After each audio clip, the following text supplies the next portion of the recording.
As the temps heat up, more kids are getting outside to play, something to celebrate for sure, but also a good reminder to parents and kids to be more aware and proactive when it comes to safety. Today, we're leaning on a healthcare expert to point out 6 things that put kids at risk for getting hurt, as well as tips to keep them out of harm's way. Karlee Kump is the Community Health Manager for Intermountain Primary Children's Hospital. She joins us with more. Karlee, it's great to see you.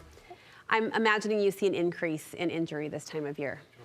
Absolutely. Good. As the temperatures increase, so do injuries among children. Right. These reminders we hear often, but I think annually it's important to keep these thoughts and these safeguards top of mind as parents and grandparents. You're going to fill us in on 7 activities that put kids at risk and share advice on how we might shore up and safeguard our kids in the process. First on your list is basically anything with wheels, the bike, the skateboard, the scooter.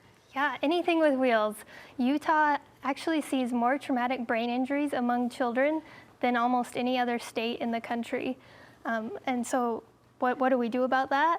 We utilize helmets. We wear helmets in any activity we're using with wheels. And we know that hopefully, more people and we're practicing that, but put it into perspective, how much better off are kids with a helmet? And what should we know about the proper fit? Yeah, kids are always going to be better off with a helmet. Yes. And kids grow fast, so we want to make sure our helmets fit summer to summer, year to year. Can you remind us of that fit protocol? Yes. Your helmet should be snug but not tight on top of your head. It should go just eyebrow level. Okay.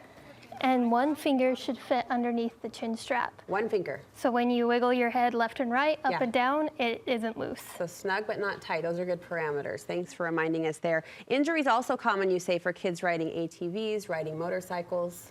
Yeah, we consider those called other vehicle injuries.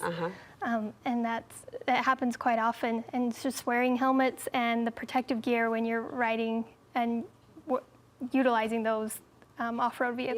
Yeah. Is there an age recommendation for teenagers? Yeah, teenagers should take the ATV certification course to legally drive an ATV or off-road vehicle on Utah public lands. Is it 16? 16, any unlicensed driver. Unlicensed 16, but take the course and feel confident in what you're driving and what you're riding on. Right. Of course, something to be super mindful this time of year, kids in water. Yeah, kids in water. Drowning is a big injury prevention thing that we are trying to work on. We think of life jackets as we talk about water safety. We think of life jackets, I think, primarily for younger kids, but you have a warning of caution for older kids too who may be hitting the lake. Yeah, you should always have a life jacket when you're hitting the lake, when you're riding in a boat. The law is that you have a certified life jacket for everybody on the boat or on the vessel. Motor vehicle injuries, also a concern. This time of year you see an uptick there as well. Yes, we absolutely do.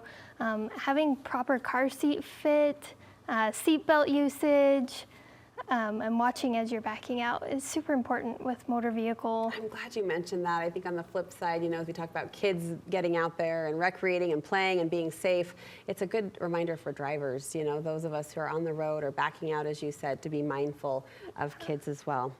You say this next accident is more common than we might think, kids falling from an open window. It is more common than we might think. We see approximately 28 kids yearly falling from windows, usually from a 2nd story. Wow, so keep those windows secure. Yeah, try not to open them further than 4 inches. And finally, as the temperatures start to rise, sadly, we see all too many news headlines of kids left in hot cars. That's another thing to think about this time of year. Yeah, never leave your child alone in a vehicle. Kids actually heat up faster, 3 to 5 times faster than adults do. Cracking the window doesn't really do much. We just never leave your child in the car. Yeah, important reminders. Again, we've heard many of these before, but as the numbers show and as the stats that you share prove, we don't always listen as closely as we should to those safety reminders. So thank you for stopping by to brush us up on what we need to be aware of this time of year. We appreciate it. Thank you.